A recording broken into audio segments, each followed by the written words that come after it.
जय हिंद दोस्तों, मास्टर जी info channel पर मैं भवेश कुमार आप सबों का स्वागत करता हूं। दोस्तों आज हम लोग देखने वाले हैं 68वीं बीपीएससी के लिए एडुटेरिया पब्लिकेशन का सेट नंबर 3। तो चलिए दोस्तों स्टार्ट करते हैं आज का वीडियो। आंसर देने का प्रयास कीजिएगा। चैनल पर नए होंगे तो चैनल को सब्सक्राइब कर लीजिएगा। पहला नंबर प्रश्न है, भारत के किस राज्य में रेलवे लाइन नहीं है? तो भारत के तेलंगाना में रेलवे लाइन है, सिक्किम में है, मणिपुर में है, मेघालय में भी अब बन गया है। दोस्तों इसका मतलब है सभी में रेलवे लाइन है। भारत के 28 राज्य में अभी तक वर्तमान में रेलवे लाइन है, तो उपयुक्त में से ऐसा कोई नहीं है जहाँ पर रेलवे लाइन नहीं है, तो इसीलिए ऑप्शन नंबर ई यहाँ पर राइट आंसर हो जाएगा। नेक्स्ट है, रात्रि में चमकने वाले पिंडों को किस नाम से जाना जाता है? तो रात्रि में चमकने वाले पिंडों को खगोलीय पिंड कहा जाता है। तीसरा नंबर प्रश्न है, बरमुडा त्रिभुज कहाँ अवस्थित है? दोस्तों तो बरमुडा जो त्रिभुज है ये उत्तरी अटलांटिक महासागर में स्थित है। Option number A right answer हो जाएगा। विश्व का सबसे ऊंची चोटियां किस प्रकार की पर्वतों से निर्मित है? तो विश्व का सबसे ऊंची चोटियां नवीन मोरदार पर्वत से अवस्थित है। ठीक है। पांचवा नंबर प्रश्न है, किस वैज्ञानिक ने अपर्दन चक्र को परिवर्तित किया था? तो पेंक नामक विद्वान ने अपर्दन चक्र को परिवर्तित किया था। छठा नंबर प्रश्न है, गंगा के मैदान की पुरानी कछारी मिट्टी को क्या कहा जाता है? तो गंगा के मैदान की पुरानी कछारी मिट्टी को बांगड़ कहा जाता है। क्या कहा जाता है? बांगड़ कहा जाता है। भारत का सबसे बड़ा हिमनद कौन सा है? दोस्तों तो भारत का जो सबसे बड़ा हिमनद है ये आपको कमेंट बॉक्स में कमेंट करके बताना है। भारत का सबसे बड़ा हिमनद आपको कमेंट करके बताना है। वीडियो पसंद आए तो एक लाइक जरूर कीजिएगा और चैनल पर नए होंगे तो चैनल को सब्सक्राइब कर लीजिएगा। आठवां नंबर प्रश्न है, रबर उत्पादन में अग्रणी राज्य कौन सा है? तो रबर उत्पादन में अग्रणी राज्य केरल राज्य है। नेक्स्ट है, दुनिया का पहला 100% जैविक राज्य कौन सा है? तो दुनिया का पहला 100% जैविक राज्य सिक्किम है, भारत। नेक्स्ट क्वेश्चन की बात करें दोस्तों, नार्वेस्टर की उत्पत्ति कहाँ होती है जिसका सबसे अधिक असर पूर्वी बिहार में होता है? तो नार्वेस्टर की उत्पत्ति बंगाल की खाड़ी में होता है। Option number C right answer हो जाएगा। 11वां नंबर प्रश्न है, थार्न वेस्ट की जलवायु वर्गीकरण के अनुसार बिहार अधिकांश का किस भाग की जलवायु है? बिहार की जो बिहार की जो जलवायु है दोस्तों यह CAW है। ठीक है। बिहार का मानसून अधिक प्रभावित होता है, तो बिहार का जो मानसून है दोस्तों यह सबसे अधिक प्रभावित होता है किससे? तो बंगाल की खाड़ी, बंगाल की मानसून शाखा से सर्वाधिक प्रभावित होती है। 13वां नंबर प्रश्न है, पूर्वी समर्पित मालभारा गलियारे का परिचालन नियंत्रण केंद्र कहाँ स्थित है? तो यह प्रयागराज में स्थित है, उत्तर प्रदेश में। नेक्स्ट है, संकोश नदी कहाँ प्रवाहित होती है? दोस्तों तो संकोश जो नदी है यह पश्चिम बंगाल और असम में प्रवाहित होती है। ऑप्शन नंबर सी यहाँ पर राइट आंसर हो जाएगा। 15 नंबर प्रश्न की बात करें, वीडियो पसंद आए तो एक लाइक जरूर कीजिएगा। चैनल पर नए हैं तो चैनल को सब्सक्राइब कर लीजिएगा। निम्नलिखित में से किस वन क्षेत्र एवं वहाँ पाए जाने वाले वृक्ष का मिलान सुमेलित नहीं है? तो वृक्ष का मिलान यहाँ सुमेलित कौन सा नहीं है, ये प्रश्न पूछा जा रहा है। तो देख सकते हैं दोस्तों कि हिमालय के तराई क्षेत्र में सिनकोना मिलता है, जबकि मध्य भारत में देवदार नहीं मिलता है। सुंदरवन जो कि पश्चिम बंगाल में, वहाँ सुंदरी नामक वृक्ष मिलता है, जबकि उच्च हिमालय में साल वृक्ष नहीं मिलता है। तो यहाँ जो है ए और डी में नहीं होगा दोस्तों, तो ऑप्शन नंबर ई यहाँ पर राइट आंसर हो जाएगा। ठीक है। नेक्स्ट क्वेश्चन की बात करें, 16 नंबर प्रश्न, विश्व एवं भारत के संबंध में हरित क्रांति के पिता क्रमशः कौन है? तो विश्व एवं भारत के संबंध में हरित क्रांति के पिता बोरोलॉग और स्वामीनाथन जी हैं। ऑप्शन नंबर बी यहाँ पर राइट आंसर हो जाएगा। नेक्स्ट चलते हैं अगले प्रश्न की ओर। निम्न में से सही कथन कौन सा है? तो सही कथन यहाँ पर चुनना है। खुदीराम बोस स्टेडियम मुजफ्फरपुर बिल्कुल सही है। राजेंद्र जो स्टेडियम है दोस्तों, ये राजेंद्र स्टेडियम के बारे में ये प्रश्न है। राजेंद्र स्टेडियम कहाँ है? तो राजेंद्र स्टेडियम पटना में नहीं, छपरा में है। मिथिलेश स्टेडियम पटना में है। इंदिरा गांधी स्टेडियम आरा में नहीं है। तो उपयुक्त में से एक से अधिक सही है, तो ई नंबर ऑप्शन राइट आंसर हो जाएगा। 18 नंबर प्रश्न है, विधान परिषद के कितने सदस्यों का अप्रत्यक्ष रूप से निर्वाचन होता है? तो अप्रत्यक्ष रूप से जो निर्वाचन होता है दोस्तों, कुल सदस्यों का 5/6 भाग का, 5/6 भाग का कुल सदस्यों का। 19 नंबर प्रश्न की बात करें, 19 नंबर जो प्रश्न है दोस्तों उसको देख लेते हैं। सूची 1 और सूची 2 को मिलाना है। सूची 1 में विषय है, सूची 2 में अनुच्छेद है। धन विधेयक की बात करें तो अनुच्छेद 110 के तहत बिल्कुल सही है। वार्षिक वित्त विवरण अनुच्छेद 112 के तहत बिल्कुल सही है। विनियोग आयोग की बात करें दोस्तों, तो ये जो विनियोग आयोग है अनुच्छेद 114 के तहत बिल्कुल सही है। दोनों सदनों की संयुक्त बैठक राष्ट्रपति द्वारा बुलाई जाती है अनुच्छेद 108 के तहत, यानी कि सभी का सभी मिलान सही है। हाँ, ऑप्शन दिया गया है दोस्तों, तो 1 2 3 4 जो ऑप्शन है ये ऑप्शन नंबर बी में है, तो यहाँ पर ये राइट आंसर हो जाएगा। नेक्स्ट क्वेश्चन की बात करें, वीडियो पसंद आए तो एक लाइक जरूर कीजिएगा और ज़्यादा से ज़्यादा इस वीडियो को शेयर कीजिएगा। 20वां नंबर प्रश्न है, भारतीय संविधान के किस अनुच्छेद में प्रावधान है कि राज्य के मुख्यमंत्री की नियुक्ति राज्यपाल करेगा? तो राज्य के जो मुख्यमंत्री की नियुक्ति राज्यपाल करेगा, ये किस अनुच्छेद में है दोस्तों? तो यह अनुच्छेद 164 में है। अनुच्छेद 164 में यह का प्रावधान है दोस्तों कि राज्य के मुख्यमंत्री की नियुक्ति राज्यपाल करेगा। 21वां नंबर प्रश्न है, स्वर्ण सिंह समिति का संबंध किससे है? तो सरदार स्वर्ण सिंह जो समिति है इसका संबंध मौलिक कर्तव्य से है। 42वां संवैधानिक संशोधन 1976 द्वारा मौलिक कर्तव्य को बनाया गया। 22 नंबर प्रश्न है, निम्नलिखित में से किस संस्थानों को विघटित नहीं किया जा सकता? किस संस्थानों को विघटित नहीं किया जा सकता दोस्तों? ये प्रश्न पूछा जा रहा है। इसका राइट आंसर होगा उपयुक्त में से एक से अधिक, यानी कि राज्यसभा को विघटित नहीं किया जा सकता, वहीं विधान परिषद को भी विघटित नहीं किया जा सकता। तो ऑप्शन नंबर जो होगा दोस्तों एक से अधिक हो जाएगा, ई नंबर ऑप्शन।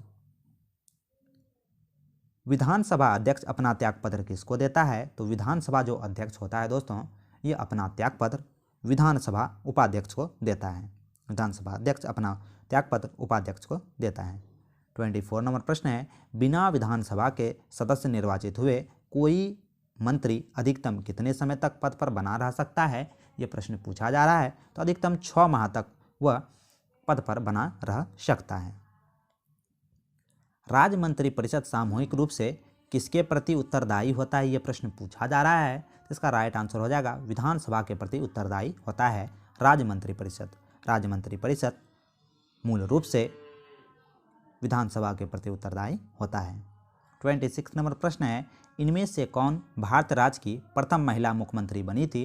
तो भारत राज्य की प्रथम महिला मुख्यमंत्री कौन बनी थी दोस्तों? तो ऑप्शन नंबर ए हो जाएगा सुचिता कृपलानी, जो कि उत्तर प्रदेश की पहली महिला मुख्यमंत्री बनी थी। 27 नंबर प्रश्न की बात करें, पुंछी आयोग की रिपोर्ट किससे संबंधित है? तो जो पुंछी आयोग है दोस्तों इसकी रिपोर्ट जो है केंद्र राज्य संबंध से संबंधित है।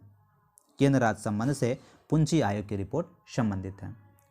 वैसे बात करें अप्रैल 2010 में आई पुंछी आयोग की रिपोर्ट का संबंध केंद्र राज्य से है। 2010 में इसका गठन हुआ था, ये भी हमें याद रखना है। नेक्स्ट चलते हैं अगले प्रश्न की बात करें। वीडियो पसंद आए तो एक लाइक जरूर कीजिएगा दोस्तों और दोस्तों के बीच शेयर जरूर कीजिएगा। श्रम को किस सूची के अंतर्गत रखा गया है? तो श्रम को जो है दोस्तों समवर्ती सूची के अंतर्गत रखा गया है। ठीक है, नेक्स्ट क्वेश्चन की बात करें 29 नंबर प्रश्न, ट्रेजडी बिल कितने दिनों के लिए जारी किया जाता है? तो ट्रेजडी जो बिल है दोस्तों ये कितने दिनों के लिए जारी किया जा सकता है? तो ट्रेजडी बिल की बात करें तो आरबीआई द्वारा भारत सरकार को अल्प अवधि का उपलब्ध कराने के लिए किया जाता है, जो कि 25,000 के गुणक में होता है। यह 91, 182, 364 दिनों के लिए जारी किया जा सकता है। तो 91, 182, 364 देख सकते हैं। 91, 182, 364 यानी कि उपयुक्त में से एक से अधिक इसका आंसर होने वाला है, ऑप्शन नंबर ए। नेक्स्ट है, अंतर्राष्ट्रीय निर्धनता रेखा प्रतिदिन कितना डॉलर से कम पर जीवन यापन करने पर निर्धारित किया गया है? तो 30 का यहाँ पर राइट आंसर होगा दोस्तों, ऑप्शन नंबर सी, 1.9 डॉलर। स्वामित्व योजना का संबंध निम्नलिखित में से किससे है? तो स्वामित्व योजना का जो संबंध है दोस्तों यह ग्रामीण क्षेत्रों को संपत्ति के स्वामित्वों की संपत्ति कार्ड जारी करने से है, स्वामित्व योजना। 32 नंबर प्रश्न है, आर्थिक सर्वेक्षण 2020-21 के अनुसार भारत की सर्वाधिक प्रति व्यक्ति आय वाले राज्य और संघ शासित प्रदेशों का सही क्रम क्या है? तो 32 में सही क्रम पूछा जा रहा है दोस्तों, तो देख सकते हैं इसका सही क्रम होगा गोवा, सिक्किम, उसके बाद दिल्ली। सर्वाधिक जो है गोवा में, उसके बाद सिक्किम में, उसके बाद दिल्ली में। 33 नंबर प्रश्न है, कृषि जनगणना 2015-16 के अनुसार भारत में भूजोतों का औसत आकार कितना है? तो भूजोतों का औसत आकार जो है 2.66 एकड़ है। वित्त आयोग के संदर्भ में निम्नलिखित में से कौन सा कथन सही है? यह प्रश्न पूछा जा रहा है। तो देख सकते हैं दोस्तों कि वित्त आयोग का प्रावधान संविधान के अनुच्छेद 280 में है, बिल्कुल सही है। संघ और राज्यों के बीच करों को शुद्ध आगमनों का वितरण करता है, बिल्कुल सही है। राज्यों की सहमति अनुदान के लिए सिद्धांत का निर्माण करता है, बिल्कुल सही है। तीनों का तीनों यहाँ पर कथन सही है दोस्तों। तो ऑप्शन नंबर जो है यहाँ पर ई राइट आंसर हो जाएगा। सब का सब यहाँ पर सही है, उपयुक्त में से एक से अधिक यहाँ पर सही है। नेक्स्ट चलते हैं अगले प्रश्न की बात करें। वीडियो पसंद आए तो एक लाइक जरूर कीजिएगा, चैनल पर नए होंगे तो चैनल को सब्सक्राइब कर लीजिएगा। 35 नंबर प्रश्न है, नीली अर्थव्यवस्था का संबंध किससे है? तो नीली जो अर्थव्यवस्था है दोस्तों, इसका संबंध समुद्री संसाधन से है। नीली अर्थव्यवस्था का संबंध समुद्री संसाधन से है। भारत में कब तक औसत अनुमानित आयु 70 वर्ष करने का लक्ष्य रखा गया है? तो 36 का जो यहाँ पर राइट आंसर होगा दोस्तों, यह हो जाएगा 2025 तक भारत में औसत अनुमानित आयु 70 वर्ष करने का लक्ष्य रखा गया है। स्वच्छ भारत मिशन के तहत शौचालय निर्माण के लिए कितनी राशि ग्रामीण इलाकों को प्रोत्साहन में दी जाती है? तो 37 का राइट आंसर होगा दोस्तों 12,000 रुपये। कितने? 12,000 रुपये। जल जीवन मिशन के तहत कब तक हर घर में नल से जल पहुंचाने का लक्ष्य रखा गया है? तो 38 का जो राइट आंसर होगा दोस्तों, यह 2024 से 25 तक हर घर जल जीवन मिशन के तहत हर घर पहुंचाया जाएगा। 39 नंबर प्रश्न है, 2019-20 में बिहार का सकल राज्य घरेलू उत्पाद वर्तमान मूल्य कितना है? तो 39 का राइट आंसर होगा दोस्तों option number C 6,11,804 crore. 14 number प्रश्न है, बजट 2020-21 में लगभग कितने विद्यालयों को आदर्श विद्यालयों के रूप में विकसित किए जाने की बात कही गई है? तो कितने विद्यालयों को? तो 15,000 विद्यालयों को। बजट 2020-21 में किस वर्ष तक ब्रॉड गेज रेल मार्गों का 100% विद्युतीकरण करने का लक्ष्य रखा गया है? तो 41 का राइट आंसर होगा दोस्तों ऑप्शन नंबर बी 2023 तक। महात्मा गांधी दक्षिण अफ्रीका से कब तक भारत वापस लौटे थे? तो 42 का जो राइट आंसर होगा दोस्तों, ये हो जाएगा 9 जनवरी 1915 को महात्मा गांधी दक्षिण अफ्रीका से वापस लौटे थे। नेक्स्ट चलते हैं अगले प्रश्न की बात करें। वीडियो पसंद आए तो एक लाइक जरूर कीजिएगा और अपने दोस्तों के बीच शेयर जरूर कीजिएगा दोस्तों। काफ़ी इंपॉर्टेंट ये सेशन होने वाला है। प्रांतों में शासन व्यवस्था किस अधिनियम के तहत लागू किया गया? तो प्रांतों में जो शासन व्यवस्था है दोस्तों, यह भारत सरकार अधिनियम 1919 द्वारा लागू किया गया। Option number C right answer हो जाएगा। द इंडियन मुसलमान नामक पुस्तक के लेखक कौन हैं? तो द इंडियन मुसलमान नामक पुस्तक के लेखक सर विलियम हंटर हैं। सर विलियम हंटर द्वारा द इंडियन मुसलमान नामक पुस्तक लिखा गया है। 45 नंबर प्रश्न है, बिहार के गया में भारत राष्ट्र कांग्रेस के अधिवेशन के समय भारत का गवर्नर जनरल ए वायसराय कौन था? तो 45 का राइट आंसर होगा दोस्तों Lord Reading. Option number B. Simon commission का भारत में क्यों विरोध हुआ था? तो साइमन कमीशन जो था दोस्तों, इसका भारत में विरोध, इसमें एक से भी भारतीय सदस्य शामिल नहीं था, यानी कि इनमें एक भी सदस्य भारतीय नहीं था, इसलिए साइमन कमीशन का भारत में विरोध हुआ था। लॉर्ड इरविन जो कि जिसका कार्यकाल 1926 से 1931 के समय 1927 ईस्वी में साइमन कमीशन का गठन हुआ। 3 फरवरी 1928 को साइमन कमीशन भारत आया और इसका भरपूर विरोध हुआ। 47 नंबर प्रश्न है, भारतीय संविधान के मसौदे को तैयार करने के लिए सर्वप्रथम किसकी अध्यक्षता में समिति बनाई गई थी? तो किसकी अध्यक्षता में? तो मोतीलाल नेहरू की अध्यक्षता में समिति एक बनाई गई थी। 48 नंबर प्रश्न है, निम्नलिखित घटनाओं का सही क्रम क्या है? तो यहाँ देख सकते हैं 6 घटना दिया गया है और इसका सही क्रम पूछा जा रहा है। तो सबसे पहले जो होगा बटलर आयोग सत्र 1927 में हुआ था। ठीक है, बटलर आयोग जो है ये कब हुआ था दोस्तों? तो ये 1927 में हुआ था। ये 1927 में हुआ था। देख लेते हैं फिर से दोस्तों, बटलर आयोग 1927 में हुआ था। उसके बाद बात करें दोस्तों, पहला ये हो जाएगा, ये पहला नंबर हो जाएगा। उसके बाद बात करें कि सविनय अवज्ञा आंदोलन 6 अप्रैल 1930 को हुआ था। 6 अप्रैल ये 1930 को हुआ था। उसी तरह गांधी इरविन समझौता की बात करें दोस्तों, तो गांधी इरविन समझौता 1931 को हुआ था। गांधी इरविन समझौता 1931 को। उसके बाद भगत सिंह को फांसी 23 मार्च 1931 को। भगत सिंह को फांसी 23 मार्च 1931 को हुआ था। उसी तरह बात करें दोस्तों प्रथम गोलमेज सम्मेलन तो नवंबर 1930 से जनवरी 1931 को, इसीलिए इसका सही क्रम होगा 5-1-3-2-4-6, 5-3-5-3, उसके बाद हो जाएगा क्या, सॉरी दोस्तों 5-1, तो यहाँ देख सकते हैं ऑप्शन यहाँ दिया गया है 5-1-3-2-4-6, ऑप्शन नंबर बी यहाँ पर राइट आंसर होने वाला है, मिला लीजिएगा दोस्तों। नेक्स्ट चलते हैं अगले प्रश्न की बात करें। ज़्यादा से ज़्यादा इस वीडियो को शेयर कीजिएगा, काफ़ी इंपॉर्टेंट एडिटोरियल पब्लिकेशन होता है बिहार बीपीएससी के लिए। अष्टप्रधान के बारे में निम्न में से क्या सत्य नहीं है, अष्टप्रधान के बारे में क्या कथन सत्य नहीं है, ये प्रश्न पूछा जा रहा है। तो इसमें जो है दोस्तों यह 8 मंत्रियों का एक परिषद था, बिल्कुल सही है। मंत्रियों को कोई विशेष अधिकार नहीं था, बिल्कुल सही है। मंत्रियों से परामर्श लेने के लिए शिवाजी बाध्य नहीं थे, बिल्कुल सही है। मंत्री का पद अनुवांशिक था, ये यहाँ पर गलत हो जाएगा, केवल ऑप्शन नंबर डी यहाँ पर गलत है और सभी का सभी सत्य है। 15 नंबर प्रश्न है, वर्ष 1933 में निम्नलिखित में से किसने कहा कि एक राजनीतिक नेता के रूप में महात्मा जी गांधी असफल रहे थे। तो 50 की में पूछा जा रहा है कहाँ यह असफल रहे थे दोस्तों। तो ये जो थे सविनय अवज्ञा आंदोलन, जब 1930 ईस्वी में सुभाष चंद्र बोस, एक विट्ठल भाई स्वामी और सरदार वल्लभ भाई पटेल ने घोषणा की कि महात्मा जी एक राजनीतिक नेता के रूप में असफल रहे। विट्ठल भाई पटेल सरदार वल्लभ भाई पटेल के बड़े भाई थे, इसीलिए इसका ऑप्शन जो होगा दोस्तों ऑप्शन नंबर ई यहाँ पर राइट आंसर हो जाएगा, एक से अधिक।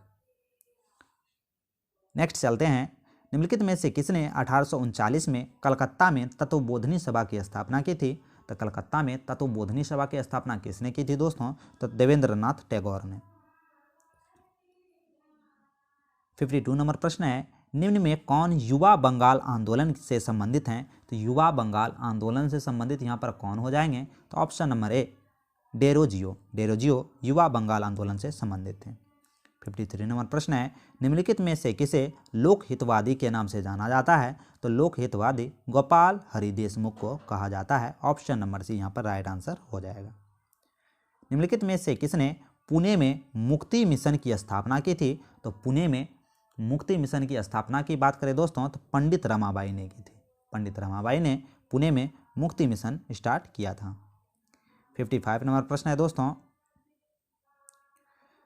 सिंह सभा आंदोलन के संदर्भ में निम्नलिखित में से कौन सा कथन सही है। तो सिंह सभा आंदोलन के संबंध में यहाँ पर कथन को चुनना है, तो यहाँ जो होगा दोस्तों यहाँ एक से अधिक कथन यहाँ पर सही होगा, ऑप्शन नंबर ए यहाँ पर राइट आंसर हो जाएगा। नेक्स्ट चलते हैं अगले प्रश्न की बात करें।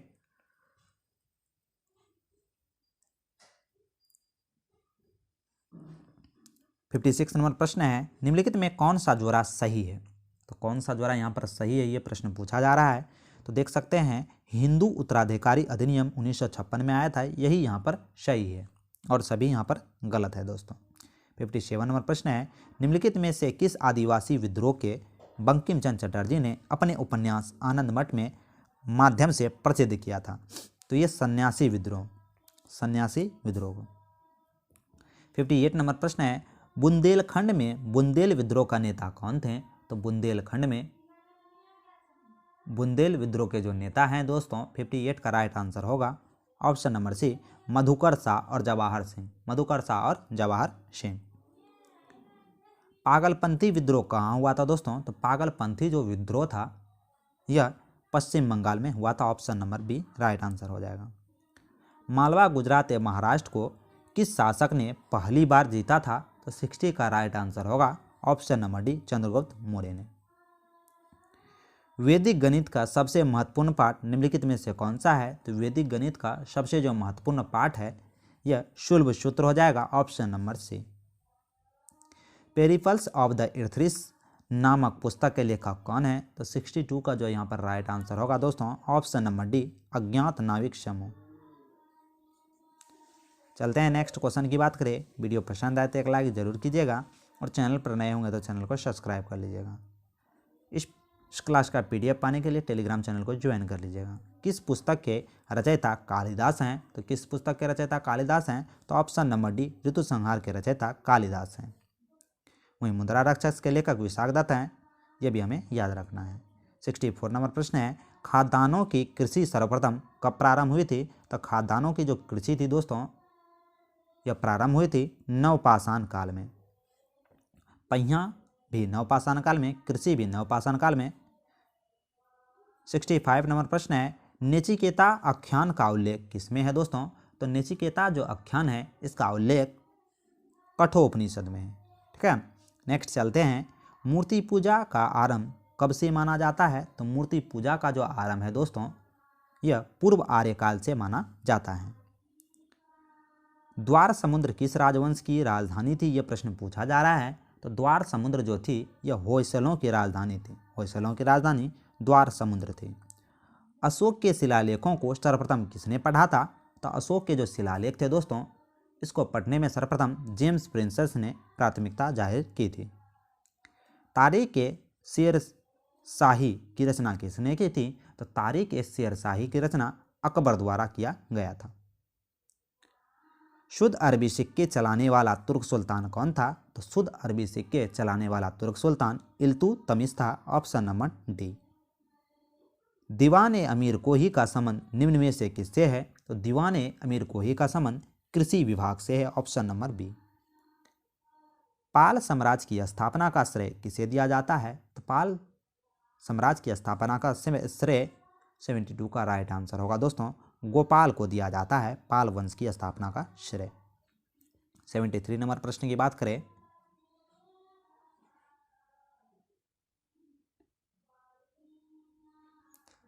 नंबर प्रश्न है, निम्नलिखित में से किसे मध्यकालीन यात्रियों का राजकुमार कहा जाता है? तो मध्यकालीन यात्रियों का राजकुमार मार्को पोलो को कहा जाता है। तूतीनामा किस चित्रकार की प्रमुख कृति है? तो तूतीनामा जो है 74 में ये किसकी चित्रकारी है? तो ऑप्शन नंबर सी दसवंत की चित्रकारी है। निम्नलिखित में से किसने सिरे ए अकबर नाम से उपनिषद का फारसी में अनुवाद किया था? तो 75 का राइट आंसर होगा दोस्तों, option number C Dara Shikoh ने। किसने? दारा शिकोह ने। नेक्स्ट चलते हैं दोस्तों, अगले प्रश्न की बात करें। दिल्ली सल्तनत के सभी सुल्तानों में सर्वाधिक समय तक शासन निम्नलिखित में से किसने किया था? तो सर्वाधिक समय तक शासन करने वाले सुल्तानों में बहलोल लोदी थे। कौन थे? बहलोल लोदी। भारत छोड़ो आंदोलन के दौरान जयप्रकाश नारायण साथियों समेत किस जेल से भागने में फरार रहे थे दोस्तों? इसका राइट आंसर हो जाएगा हजारीबाग जेल से जयप्रकाश नारायण और उनके साथियों ने उन्हें भाग गए थे। दिल्ली सल्तनत के किस सुल्तान ने मुंगेर के क्षेत्र को बिहार एवं बंगाल की सीमा रेखा निर्धारित किया था? तो 78 का राइट आंसर हो जाएगा सिकंदर लोदी ने। बिहार से प्रकाशित होने वाले किस समाचार पत्र के संपादन को हटाकर ब्रिटिश प्रशासन ने कर्निंघम के संपादन नियुक्त किया था? तो 79 का यहाँ पर राइट आंसर होगा बिहारी नामक पत्रिका। 18 नंबर प्रश्न है, असहयोग आंदोलन के दौरान किस बिहारी ने राय साहब की उपाधि लौटा दी और अवैतनिक मजिस्ट्रेट के पद के से इस्तीफा दे दिया? 18 का राइट आंसर होगा दोस्तों महेंद्र प्रसाद ने। इसने महेंद्र प्रसाद ने। अगले प्रश्न की बात करें, काफ़ी इंपॉर्टेंट ये वीडियो है, तो ज़्यादा से ज़्यादा इस वीडियो को शेयर कीजिएगा। चैनल पर नए होंगे तो मास्टर जिनको को सब्सक्राइब कर लीजिएगा। हाल ही में कौन सा देश SCO का 9वां सदस्य देश है दोस्तों? तो SCO का 9वां सदस्य देश की बात करें तो यह हो जाएगा ईरान। नेक्स्ट क्वेश्चन की बात करें, ओलंपिक 2020 के पदक विजेता एवं संबंधित खेल के मिलान का कौन सा सही नहीं है? तो कौन सा मिलान सही नहीं है, ये प्रश्न पूछा जा रहा है। तो 82 का यहाँ पर राइट आंसर होगा दोस्तों उपयुक्त में से एक से अधिक। ये देख सकते हैं मीराबाई चानू ने भारोत्तोलन में 49 किलोग्राम में जीता ही था, रवि कुमार दहिया ने 65 किलोग्राम में जीता ही था। तो उपयुक्त में से एक से अधिक जो है यहाँ गलत है और बहुत सारे सही भी हैं। 83 नंबर प्रश्न है, भारत की ओर से 201 दिवसीय अंतर्राष्ट्रीय क्रिकेट मैचों में कप्तानी करने वाले विराट कोहली हैं। तो विराट कोहली कौन है दोस्तों? तो 83 का यहाँ पर राइट आंसर हो जाएगा तीसरे कप्तान। विराट कोहली तीसरे कप्तान हैं। नेक्स्ट है, संयुक्त राष्ट्र यूएनओ के महासचिव पद पर निम्न में से किसने दोबारा से सर्वसम्मति से चुना गया है? तो 84 का यहाँ पर राइट आंसर होगा दोस्तों एंटोनियो गुटररेस को। 85 नंबर प्रश्न है, निम्न में कौन सी महिला खिलाड़ी टेस्ट मैच की दोनों पारियों में अर्धशतक बनाने वाली पहली भारतीय एवं दुनिया की चौथी बल्लेबाज बन गई है? तो 85 का राइट आंसर हो जाएगा दोस्तों शेफाली वर्मा। नेक्स्ट है, कनाडा के प्रधानमंत्री जस्टिन ट्रूडो ने देश के सुप्रीम कोर्ट में पहले किस अश्वेत व्यक्ति और भारतवंशी को जज के रूप में नामित किया है? तो 86 का यहाँ पर राइट आंसर हो जाएगा दोस्तों Mahmud Jamal, option number A right answer हो जाएगा। हाल ही में किस अफ्रीकी देश में 1098 कैरेट के दुनिया के तीसरे सबसे बड़े डायमंड की खोज हुई है? तो यह कहाँ हुई है दोस्तों? तो बोत्सवाना, अफ्रीका में तीसरे सबसे बड़े दुनिया के डायमंड की खोज हुई है। नेक्स्ट चलते हैं अगले प्रश्न की बात करें। 89 नंबर प्रश्न,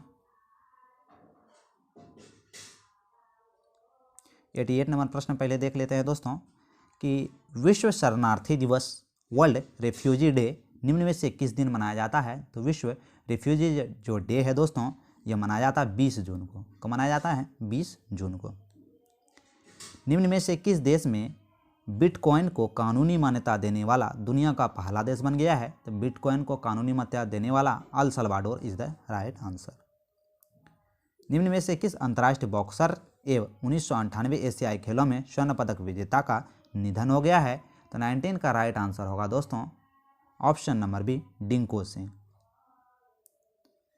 निम्न में से किस राज्य सरकार ने असंगठित क्षेत्रों में श्रमिकों के लिए ई निर्माण पोर्टल एवं मोबाइल ऐप को लॉन्च किया है? तो 91 का राइट आंसर होगा ऑप्शन नंबर डी गुजरात। विश्व बैंक ने भारत की अर्थव्यवस्था को 2022 में कितने प्रतिशत की दर से बढ़ाने का अनुमान लगाया है? तो 92 का राइट आंसर हो जाएगा दोस्तों ऑप्शन नंबर बी 7.5%।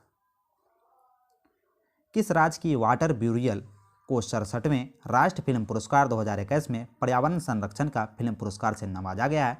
तो 93 का राइट आंसर होगा दोस्तों option number D Arunachal Pradesh. भारतीय रिजर्व बैंक ने विश्ववीर आहूजा को किस बैंक के प्रबंधक निदेशक और सीईओ के रूप में नियुक्त किया है? तो 94 का राइट आंसर होगा दोस्तों आरबीएल बैंक का, option number B right answer. निम्न में से किस राज्य सरकार ने जहां वोट वहां वैक्सीन अभियान शुरू किया है? तो दिल्ली सरकार ने जहां वोट वहां वैक्सीन योजना स्टार्ट किया है। 96 नंबर प्रश्न की बात करें, अभी तक आपने वीडियो को लाइक नहीं किया है तो वीडियो को लाइक कर दीजिएगा और चैनल पर नए होंगे तो चैनल को सब्सक्राइब करके बेल आइकन को जरूर दबा दीजिएगा। हाल ही में किस देश को संयुक्त राष्ट्र आर्थिक और सामाजिक परिषद के लिए 2022-24 की अवधि के लिए चुना गया है? इसका राइट आंसर हो जाएगा भारत को चुना गया है। निम्नलिखित में कौन 2021 में रामसर सूची में शामिल होने वाली भारत की आर्द्रभूमि नहीं है? तो भारत की आर्द्रभूमि इनमें से कौन सा नहीं है ये प्रश्न पूछा जा रहा है दोस्तों। तो उपयुक्त में से कोई नहीं, सभी को चुना गया है। सुल्तानपुर राष्ट्रीय उद्यान, भिंडवास वन्यजीव अभ्यारण्य, बांधव आर्द्रभूमि और थोल झील वन्यजीव अभ्यारण्य, सभी का सभी जो है यहाँ पर चुना गया है रामसर सूची के लिए। 98 नंबर प्रश्न है, निम्न में से किस राज्य सरकार ने आर्थिक रूप से कमजोर SC ST एवं अत्यंत पिछड़ा वर्ग के विद्यार्थियों के लिए मुख्यमंत्री अनुप्रति कोचिंग योजना स्टार्ट किया है? तो यह कौन किया है दोस्तों? तो यह हो जाएगा राजस्थान सरकार ने अनुप्रति योजना स्टार्ट किया है मुफ्त कोचिंग के लिए। 99 नंबर प्रश्न है, किस देश के पूर्व प्रधानमंत्री अनिरुद्ध जगन्नाथ का 91 साल की उम्र में 3 जून 2021 को निधन हो गया? तो 99 का राइट आंसर हो जाएगा दोस्तों मॉरिशस के पूर्व प्रधानमंत्री। 100 नंबर प्रश्न है दोस्तों, निम्नलिखित में से किसे राष्ट्रीय फ्लोरेंस नाइटिंगेल पुरस्कार 2020 से सम्मानित किया गया है? तो 100 का राइट आंसर यहाँ पर क्या होगा? इसका राइट आंसर होगा दोस्तों ऑप्शन नंबर ए एस.वी. सरस्वती। तभी हम लोगों ने एडुटेरिया पब्लिकेशन का बिहार सचिवालय के लिए 68वीं बीपीएससी के लिए सेट नंबर 3 देखा। आशा करता हूं कि आज का ये क्लास आपको अच्छा लगा होगा। क्लास अच्छा लगा होगा तो एक लाइक जरूर कीजिएगा और चैनल पर नए होंगे तो चैनल को सब्सक्राइब कर लीजिएगा। मिलते हैं दोस्तों अगले वीडियो में। जय हिंद, जय भारत।